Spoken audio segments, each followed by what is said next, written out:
박성민 목사의 매일 큐티 묵상입니다. 사무엘상 19장 1절로 7절입니다.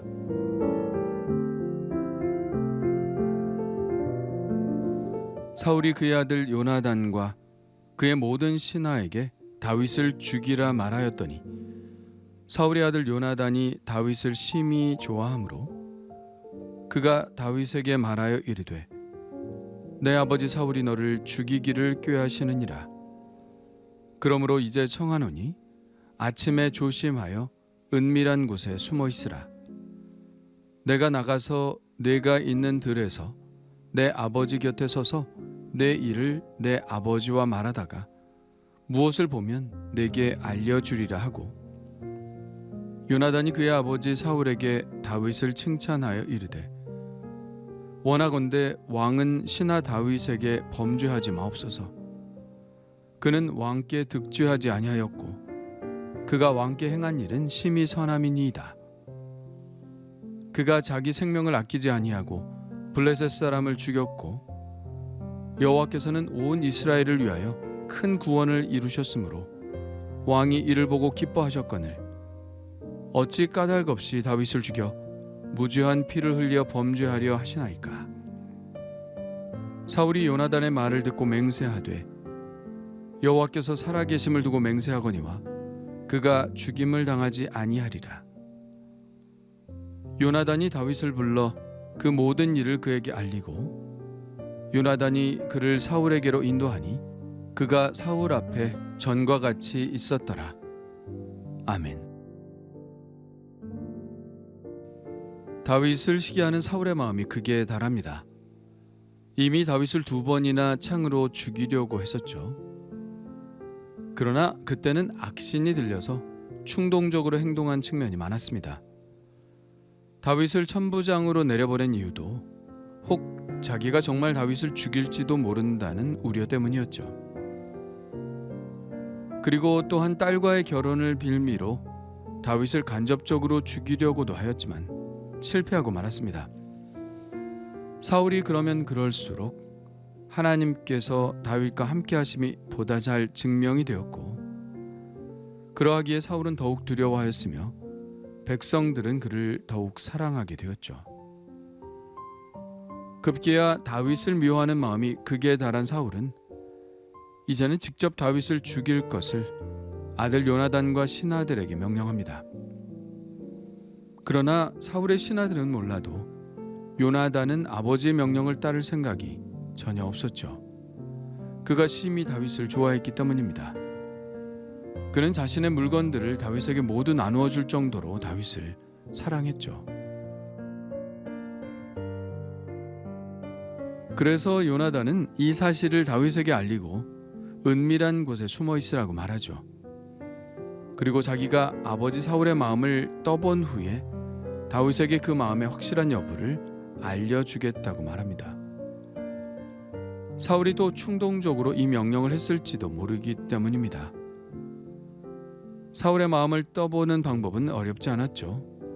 사울 앞에서 다윗을 칭찬하고 변호해 보는 것입니다. 그러면 사울의 반응이 분명히 나오겠죠. 요나단은 아버지 사울에게 이렇게 말합니다. 원하건대 왕은 신하 다윗에게 범죄하지 마옵소서. 그는 왕께 득죄하지 아니하였고 그가 왕께 행한 일은 심히 선함이니이다.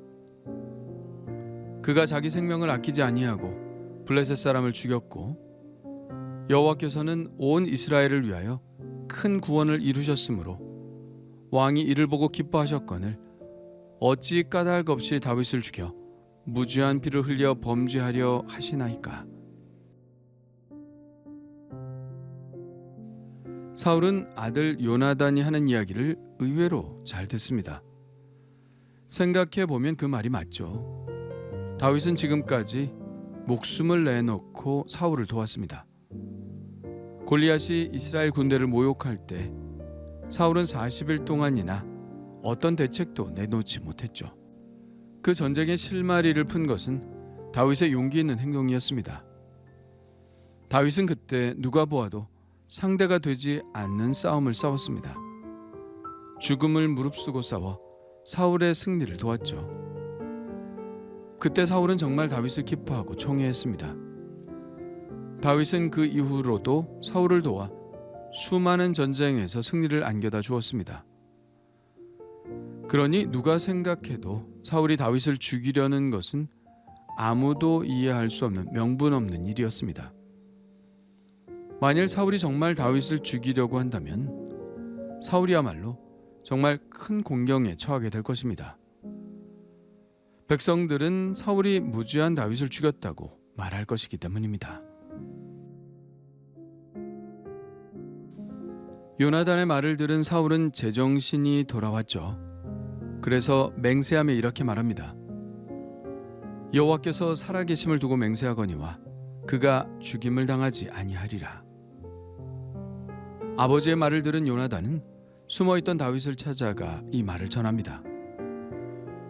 다윗은 다시 사울 앞으로 인도되고 이전처럼 사울 앞에서 그의 신하의 역할을 다시 감당하게 되죠.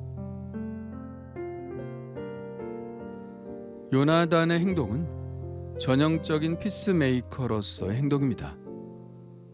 화해를 시키는 중재자로서의 역할을 감당한 것이죠.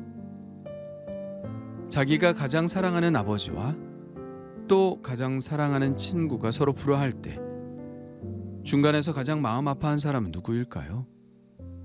요나단이겠죠. 그는 이 두 사람 중 누구의 편도 들 수 없었습니다. 또한 누구도 저버릴 수 없었죠. 그래서 그는 어려운 일을 수행했습니다. 아버지와 다윗을 화해시키는 일이었죠. 사실 아버지의 명령을 거슬러서 마음을 바꾸게 하는 일은 쉬운 일이 아니었을 것입니다. 자칫 자기도 아버지의 진노를 받을 수 있는 입장이었죠. 사울의 정신 상태를 보면 능히 그럴 수 있는 일이었습니다. 그러나 요나단은 아버지와 들에 함께 있을 때, 말하자면 분위기가 좋을 때 사울에게 용기 있게 이 이야기를 하여 아버지의 마음을 돌이켰습니다. 요나단은 이 어려운 일을 해내죠. 만일 요나단이 이기적인 사람이고 셈이 밝은 사람이라면 이렇게 행동하지 않았을 것입니다. 그도 사울과 똑같은 감정을 다윗에게 가졌겠죠. 사울의 뒤를 이어 왕이 될 사람은 자신인데 자칫 잘못하다가 다윗에게 왕위가 넘어갈 수도 있기 때문입니다.